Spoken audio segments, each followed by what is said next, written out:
왜냐면 기존 손님들만으로는 언젠가는 매출의 한계가 와요. 그러니까 순이익의 한계가 온다는 거죠. 근데 거기서 제일 많이 드는 컴플레인이 뭐냐면 커피가 셔요.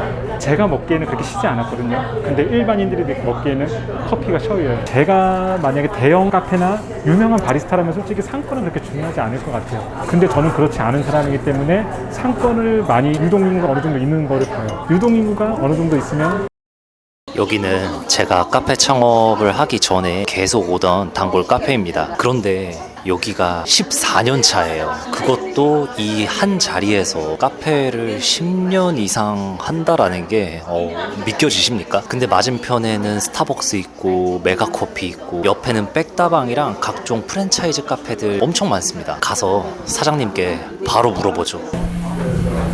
사장님, 카페 도대체 어떻게 해야 되는 거예요? 그냥 진짜 맛있게 하면 됩니다. 너무 어렵게 생각하시는 것 같은데 지금 14년 차 되신 거잖아요. 네. 단골분들도 되게 많으실 테고. 상권이 어떤 상권이죠? 일단 대단지 아파트가 있고 상가들이 크진 않지만 작은 상가들이 여러 개 있는 그런 상권이라 보시면 돼요. 그러니까 테이크아웃도 어느 정도 있고 홀도 어느 정도 되고. 근데 지금 14년이 됐다기에는 장비가 너무 반짝반짝 하거든요. 리모델링을 하면서 제가 정말 갖고 싶었던 머신이나 그런 거를 바꾼 것도 있어요. 일단 근데 가장 기본적으로 저희는 싸구님도 옛날부터 저희 매장을 오셨겠지만 청소는 가장 바리스타의 필수라고 생각합니다. 아, 너무 맛있는 커피의 시작은 역시 청소에서부터 나오고요. 전 여기 왔을 때 더러운 거를 하나도 본 적이 없어요.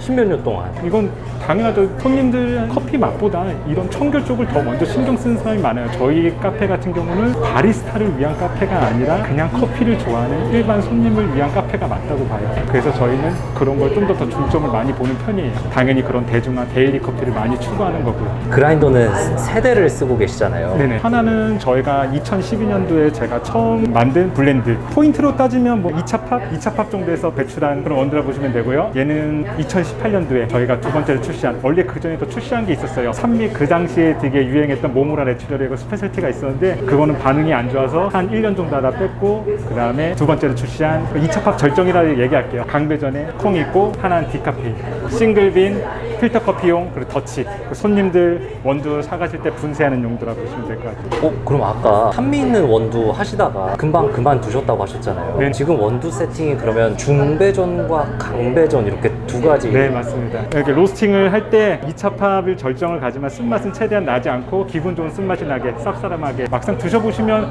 쓰다는 얘기는 한 번도 없었던 것 같아요. 로스팅도 사장님이 직접 하시고요. 그렇죠. 로스팅도 지금 오픈했을 때부터 계속 지금까지 쭉 하고 있죠. 저는. 로스팅은 어디서 하시는 거죠? 건물 5층 거기 한 칸은 저희 로스팅실, 또 한 칸은 저희 베이킹실.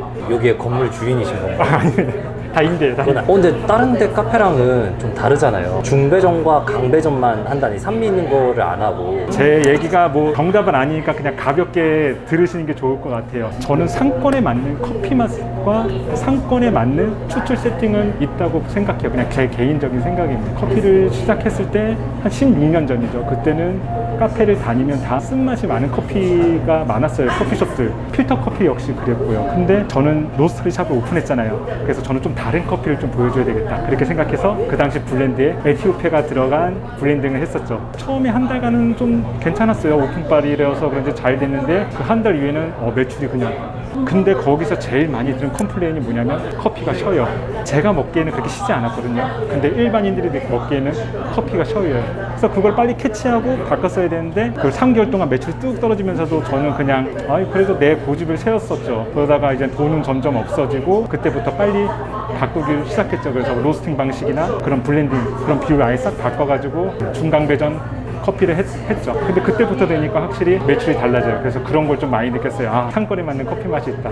저희뿐만 아니라 이 근처에 그런 스페셜티를 하려고 왔던 업체들이 많았어요. 뭐 바리스타대에 우승하셨던 분도 계시고 되게 유명한 스페셜티 원두를 쓰는 외국에서 그런 분도 계셨는데 다 소리 소문 없이 없어졌죠. 그런 거 보면서 진짜 상권에 맞는 커피 맛은 있다. 그래서 그걸 되게 찾으시는 게 예비 창업자분들도 되게 중요할 것 같아요. 너무 자기 고집 비우지 마세요. 최고의 커피 선생님은 손님입니다. 그거를 꼭 아셨으면 좋겠어요. 저는 장사하는 사람입니다. 커피로 장사를 해서 순이익을 많이 내려고 하는 사람입니다. 커피도 중요하지만 일단은 순이익을 많이 내야지 저희 직원들이나 저희 카페가 계속 발전할 수 있거든요. 그러면은 추출하는 것도 혹시 한번 볼 수 있을까요? 네, 조심히 들어가세요. 감사합니다. 안녕히 가세요. 네. 추출 레시피가 많이 다르진 않나요? 저희는 뭐 따뜻한 아메리카노나 아이스 아메리카노, 라떼, 시그니처 커피 레시피가 달라요. 그래서 좀 약간 좀 복잡한 편이긴 해요. 이렇게 좀 디테일하게 맞춰야지 손님들이 좋아하세요. 손님들은 다 알고 있거든요. 직원들이 힘들어하진 않나요? 근데 뭐 힘들어도 해야죠. 뭐 저희 기본 한번 드려볼까요? 좋습니다. 이게 생각보다 많이 딸리면서 생각보다 그렇게 디테일하게 하진 않아요. 가장 중요한 거는 저는 원두 양이 가장 중요하고 지금 라마르조코의 바스켓은 어떤 거 쓰고 계세요? IMS 씁니다. 20g. 도징도 그러면 20g 주변으로 맞추시는 건가요? 네, 맞습니다. 일단은 헤드 스페이스가 어느 정도 확보되는 그 정도가 가장 20g이 좋더라고요. 5초 정도 됐을 때 첫 방울이 떨어졌을 때 그때는 저희 좀 많이 베스트라고 보고 차이점은 있어요. 얘 같은 경우는 약간 25초를 좀 베스트로 보고요. 얘 같은 경우는 30초를 좀 베스트로 봐요. 그러니까 분쇄도가 다른 거죠. 얘는 첫 모금을 먹었을 때 강렬함이 오는 게 되게 좋아요. 얘 같은 경우는 전체적으로 부드럽고 깔끔하게 끝나는 게 좋고 물은 아이스 같은 경우는 190 맞추는 편이에요. 겨울철에는 그냥 어차피 나오는 물 자체가 차가워서 그냥 이대로 보관하는데 여름에 같은 경우는 여기다 얼음을 닫거나 아니면 이 통을 훨씬 많이 준비해요. 그래서 저희가 러시 타임이기 때문에 냉장고에다 다 보관하는 편이에요. 그래야지 커피가 훨씬 청량감이 좋습니다. 컵 사이즈는 16온즈. 네, 16온즈요. 손님한테 얘기할 때도 매장용 잔에 나갈 때도 빨대 없이도 많이 드시러 보시라고 많이 해요. 이러면서 좀 커피 경험도 많이 하시라고. 저는 개인적으로 빨대 없이 먹는 걸 좀 많이 좋아하는 편이에요. 근데 테스트할 때는 손님들이 먹는 것처럼 무조건 빨대로 먹긴 하고요. 저는 치과 가서 네. 치아 미백을 하는데 의사쌤이 제발 빨대로 먹으라고 하더라고요. 이 대고 먹지 말라고 막. 코가 이 크레메랑 가까워지잖아요. 그때 나오는 그런 아로마 향이나 먹었을 때 그게 느낌이 너무 좀 좋더라고요. 잘 마시겠습니다. 네, 맛있게 드십시오. 이게 좀 무서운 거예요. 보통 사람들은 한 건에 막는 커피가 있다 그러면 뭐 커피가 맛있으면 되지. 약간 이런 얘기를 유튜브에 한다는 게 좀 약간 무섭긴 해요. 어떻게 보면 저는 이렇게 했기 때문에 저희 가게가 14년 동안 지금도 잘 되고 있고 그래서 한번 얘기를 드리는 거예요. 좀 도움 되시라고. 사장님 제가 지금 커피 마셔봤는데 커피가 타격감이 꽤 있거든요. 네. 그렇게 세팅을 해요. 근데 그게 좋아요. 그러니까 손님들이 맛있겠다라고 느끼실 만한 타격감이랄까요? 저는 뭐 이런 얘기하면 또 그런데 막 클린컵이다 막 그런 걸 저는 추구하지 않아요. 딱 이걸 먹었을 때 임팩트가 있다고 생각해야 돼요. 그 끝에 약간 여운이 많이 남아야 된다고 저는 생각해요. 막 깔끔히 떨어지는 것보다 약간 세팅을 무조건 그렇게 잡고 로스팅 방식도 그렇게 하고 저도 맨 처음부터 잘 된 게 아니었거든요. 근데 그거를 빨리빨리 캐치해가지고 바꿨던 게 저희가 지금 요즘에는 스페셜티 커피다, 스페셜티 카페다 이래서 젊은 분들이 장사를 할 때 그렇죠. 그렇게 라이트한 원두를 좀 하잖아요. 저희도 스페셜티 커피가 있어요. 그것만을 매일 드시러 오는 손님분들도 계시고 근데 저희 메인 커피에 비해서는 굉장히 극소수예요. 저는 장사 커피를 선택할 거고요. 앞으로도 저희 장사꾼이잖아요. 순이익을 생각하기 때문에 앞으로 지속 가능성을 본다면 사장님 테이블 닦으실 때는 뭐 뿌리세요? 이게 이것도 되게 장사 팁이에요. 얘가 진짜 손자국이 되게 많이 나요. 젖은 행주로만 닦으면 안 지워져요. 여기다가 퐁퐁을 좀 섞은 물을 쓰시면 진짜 잘 닦여요. 그래서 저렇게 보시면 마르면 이렇게 싹 날아가요. 자국 남는 사람들이 되게 많거든요. 맞아요. 네, 퐁퐁을 꼭 쓰셔야 돼요. 근데 많이 말고 한두 방울만 떨어뜨리면 돼요. 저는 또 이거를 꼭 다른데 바쁜 매장 같은 경우 침칠봉 쓰면 좋죠. 근데 저는 그렇게 추출 방식을 쪼개 놓잖아요. 그럼 너무 힘들어요. 그래서 저는 다른 건 몰라도 보증컵은 쓰라고 해요. 저희는 배정도가 높으면 이렇게 붙어 있어요, 미분이. 근데 이거를 그냥 바로 이렇게 받아버리면 가장자리에만 추출이 약간 좀 좋지 않게 되더라고요. 그래서 어쩔 때는 또 퍼펙트한 커피가 나올 확률도 있겠지만 그렇지 않은 커피가 나올 확률이 더 많더라고요. 그래서 저는 무조건 이걸 쓰라고 해요. 그리고 일단 되게 청결하고요, 매장은. 매니저님은 지금 일하신 지 얼마나 되신 거예요? 저 이제 10년 조금 넘은 것 같아요. 10년이요? 제가 원래 현재 안주하고 만족하는 스타일이었는데 사장님이랑 같이 일하면서 많이 배우고 약간 발전하면서 사장님이랑 좀 더 오래 일하게 되는 것 같아요. 제일 차이점은 이제 사장님이 안 계시는 매장이 많았어요. 제가 일했던 데서 직원들끼리만 있고 하니까 약간 그 점이 좀 다른 것 같아요. 사장님이 매장에서 오래 이렇게 계시냐 아니면 이제 안 계시냐 이 차이도 되게 큰 것 같아요. 같이 일할 때가 행복하시죠? 사장님 그러면은 한 자리에서 10년을 넘게 하신 거잖아요. 어떻게 그게 가능해요? 이것도 그냥 제 개인적인 생각의 경험이에요. 저처럼 소형 평수 일단은 이렇게 오래 유지할 수 있었던 건 첫 번째는 상권이요. 저는 상권 엄청 중요하다 봅니다. 제가 만약에 대형 카페나 유명한 바리스타라면 솔직히 상권은 그렇게 중요하지 않을 것 같아요. 근데 저는 그렇지 않은 사람이기 때문에 상권을 많이 유동인구가 어느 정도 있는 거를 봐요. 유동인구가 어느 정도 있으면 겨울이나 여름이나 매출 차이가 크지 않아요. 버틸 수 있는 힘이 되니까. 그리고 날씨가 좋든 안 좋든 그것도 그렇게 차이가 안 나요. 그 얘기는 즉 1년 동안 안정적인 매출이 나오고 첫 번째는 상권이고 아까도 얘기했지만 두 번째는 무조건 커피 맛. 손님들이 좋아할 수 있는 커피 맛. 고집을 좀 꺾으시고 손님들 말에 귀를 기울이신 게 좋아요. 그리고 세 번째는 커피 아닌 메뉴와 시그니처 메뉴를 계속 개발하는 거예요. 처음부터 커피를 되게 좋아해서 단 커피나 커피 아닌 그런 음료를 절대 안 마셨거든요. 카페를 차리고 나서 이제 느꼈던 게 네 분이 한 팀이 들어오시면 두 명은 커피를 드세요. 한 분은 달달한 커피를 드세요. 한 분은 그냥 커피가 아닌 걸 드세요. 거기서 이제 한 방 먹은 거예요. 아, 이렇게 커피를 안 드시는 분이 많구나. 빨리 장사해야 되니까 막 기성품을 막 샀었죠. 그런데 손님들 다 알아요. 직접 만드는 거냐고. 거기서부터 또 자존심이 나고 되게 창피한 거죠. 그때부터 저렇게 저희가 청을 직접 막 만들기 시작하고, 청도 뭐 유튜브에서 나오는 그런 스타일의 청이 아니라 저희만의 진짜 막 즙을 짜면서 레시피로 만든 청을 만들고, 그리고 시그니처 그런 메뉴들도 많이 개발하게 됐죠. 시그니처 커피는 되게 필수예요, 카페 할 때. 왜냐면 기존 손님들만으로는 언젠가는 매출의 한계가 와요. 그러니까 순이익의 한계가 온다는 거죠. 근데 시그니처 메뉴를 개발하면 새로운 손님이 또 신규 손님이 계속 유입이 돼요. 일반 커피는 잘 인스타에 홍보를 안 해요. 근데 시그니처 커피는 손님들이 찍어서 인스타에 올려줘요. 그럼 또 다른 손님이 또 유입이 되고, 그리고 저희는 그 손님을 단골로 잡을 수 있는 기회가 생기고, 결국엔 전문성인 것 같아요. 그 전문성이란 타이틀은 저희가 주어지는 게 아니에요. 안녕하세요. 손님들이 주어주시는 거예요. 전문성이란 타이틀을 갖기 위해서 항상 웃으면서 손님들한테 대하고 손님들이 만족할 수 있게 계속 하루하루 매일 고민하고 노력하다 보면 사랑받을 수 있는 카페가 되지 않을까 생각합니다. 아까 상권을 얘기해 주셨는데 앞에 스타벅스 있고 뭐 백다방이랑 메가커피랑 지금 다 있잖아요. 경쟁한다라고 생각을 하실까요? 아니면은 스타벅스 생겼을 때는 되게 무서웠었어요. 그때가 오픈한 지 1년밖에 안 됐었는데, 그때 저희가 막 날아오를 때였는데 스타벅스 생기고 이렇게 떨어졌어요. 몇 달 있다가 다시 회복을 하긴 했지만, 솔직히 이제는 뭐가 들어도 솔직히 신경은 안 써요. 별로. 딱 경쟁할 수 있었던 이유는 첫 번째는 그들과는 전혀 다른 저희들만의 커피 맛, 두 번째는 저희 바리스타들의 실력, 전문가가 만드는 디저트, 그리고 서비스. 사람들이 가장 좀 직관적으로 보여줄 수 있는 게 저는 개인적으로 라떼아트. 근데 그 사장님들이 그걸 되게 중요하지 않는 것 같더라고요. 카페 라떼 시켰는데 일반 프랜차이즈랑 똑같은 라떼를 내놓는다면 개인 카페 매력을 느낄까요? 예를 들어 저희는 크리스마스 때 카페 라떼에 나갈 때 루돌프나 막 눈사람을 그려드려요. 막 사진 찍고 또 다른 손님을 모셔오고. 그래서 저는 거래처 사장님한테 무조건 얘기해요. 라떼아트는 매일매일 연습하시라고. 저희도 14년 됐지만 매일매일 연습을 하고 있어요. 유명한 연예인이 얘기했듯이 그 집이 커피 맛집이라는 걸 알려면 오전 일찍 가서 그 가게에 따뜻한 카페 라떼를 얼마나 많이 마시느냐, 그걸 보래잖아요. 근데 저희 가게는 진짜 아침에 항상 따뜻한 카페 라떼만 드시러 오시는 분들이 굉장히 많거든요. 사장님, 그러면 아까 그 시그니처 메뉴나 메뉴들 개발하실 때 있잖아요. 전 되게 놀라웠던 게 다른 카페들 가보면 시그니처 커피 뭐 신기해도 맛없는 경우도 너무 많았고 밍밍한 경우는 태반이었고, 근데 여기서는 제가 마셔봤던 시그니처 커피들이 다 맛있었거든요. 그런 비결이 있을까요? 손님들 입맛에 잘 맞추시는. 저희도 처음엔 그런 아이디어가 없어서 진짜 아까 얘기했듯이 막 다 흉내냈어요. 유행하는 거. 이거는 제가 되게 중요시 여겨요. 저희하고 저희 직원들이 신메뉴 만들 때 목 넘김이 편한 거. 보통 시그니처라고 하면 휘핑을 많이 쳐가지고 좀 꾸덕한 크림이 올라간 시그니처들 좀 많이 하시잖아요. 물론 그것도 엄청 맛있죠. 근데 그게 몇 번 먹으면 데일리 커피로 먹기 힘들거든요. 그래서 저희 같은 경우는 최대한 목 넘김이 편한 걸로 해요. 그러면 데일리 커피를 진짜 많이 드세요. 하루도 안 빠지고 매일매일 드시는 분들도 엄청 많고요. 또 최대한 원재료를 많이 써요. 시중 시럽 아니고 원재료를 많이 쓰고, 손님들한테 직접 나갔을 때 꼭 그런 걸 설명을 해드려요. 이건 이렇게 만들어서 이렇게 만들었다. 손님들도 너무 좋아하고, 서빙하는 저희도, 설명하는 저희도 되게 자부심이 느껴지고요. 그래서 저도 여기서 마실 때 더부룩한 게 딱히 없이 맛있다라고 딱 느끼고 다음에 또 마셔야지 생각이 드는 것 같아요. 그게 저희가 추구하는 시그니처 만들 때 데일리 커피를 먹을 수 있는. 매니저님 혹시 라떼아트 연습 끝나셨나요? 네? 끝난 것 같긴 한데. 매니저님 스팀 피처는 따로 뭐 바꾸거나 이러진 않으신가요? 네, 저희는 따로 바꾸거나 한 건 없고요. 그런 거 신경 안 씁니다, 저희는. 온리 순정 패턴 어떤 거 하실 거예요? 저 하트. 하트요?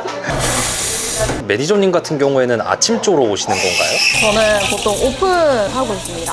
라떼아트를 사장님이 알려주시기도 하시나요? 네, 많이 알려주고 계세요. 혼나기도 하시나요? 네.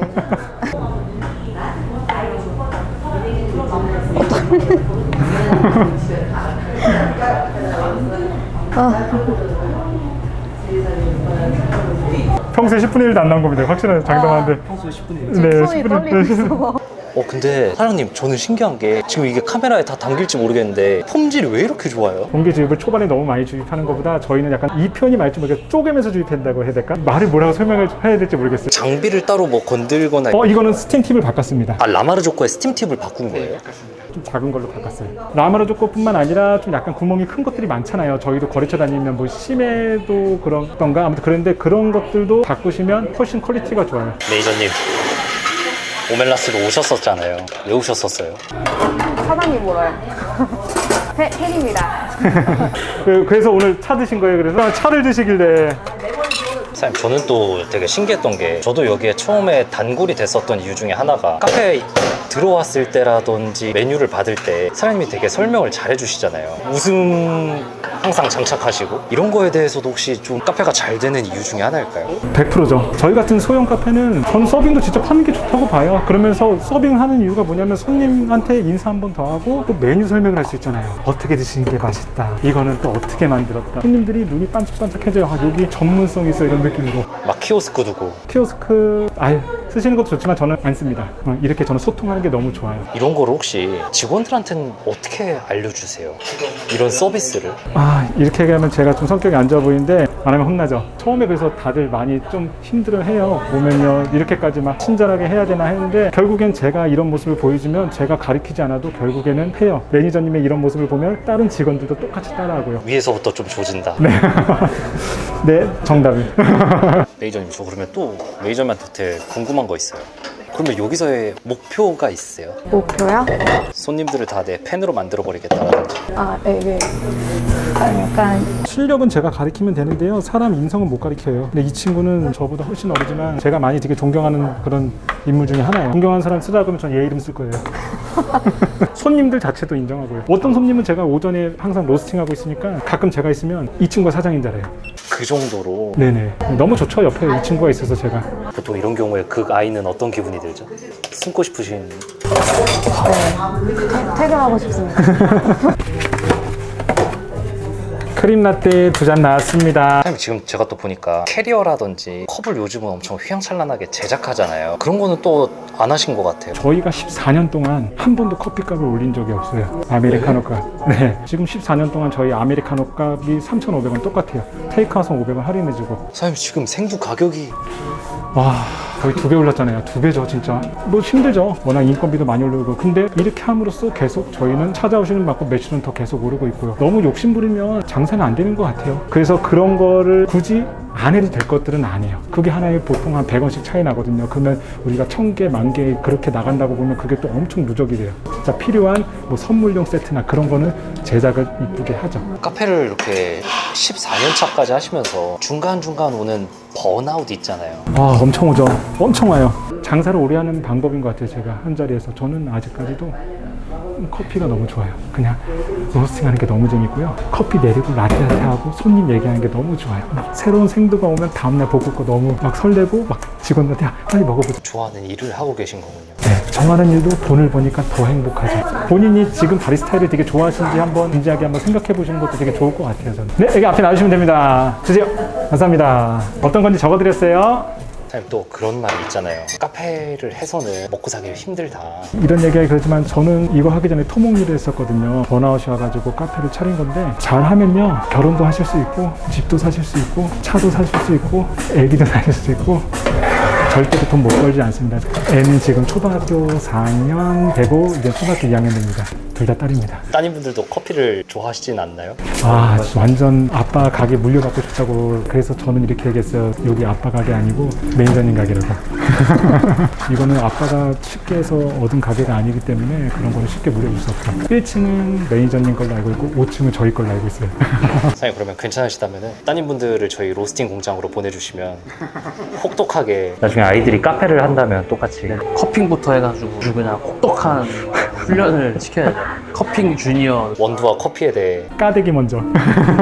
영상을 보고 찾아오시는 분들이 고민이 꽤 있는 분들도 있을 수도 있고, 마지막으로 해주실 말씀이 있으실까요? 제가 많이 못했던 얘기도 있는데 진짜 저희 매장에 오시면 제가 경험했던 거 대신 싸구님 유튜브 구독자들만입니다. 저희끼리 그런 분들 오시면 제가 다 오픈해서 알려드리겠습니다. 고민을 진짜 많이 하세요. 손님한테 진짜 만족하는 커피를 내고 있는지 그거를 빨리 캐치하시면 저희처럼 아니면 저희보다 훨씬 더 오래되는 카페로 아마 남으실 겁니다. 그건 제가 장담합니다. 매니저님, 넘어갈 줄 알았죠? 카페에서 이제 바리스타로 일하시는 분들에게 해주실 마지막 얘기가 있다면요? 지금 머리 위에 아이 떠 있는 것 같아요. 파이팅! 그럼 여기까지 해보겠습니다. 네, 감사합니다. 너무 감사합니다. 저희 딸 애들한테 한번 인사 한번 해도 돼요? 네. 쿠키 영상. 인사 아빠 유튜브 나왔어.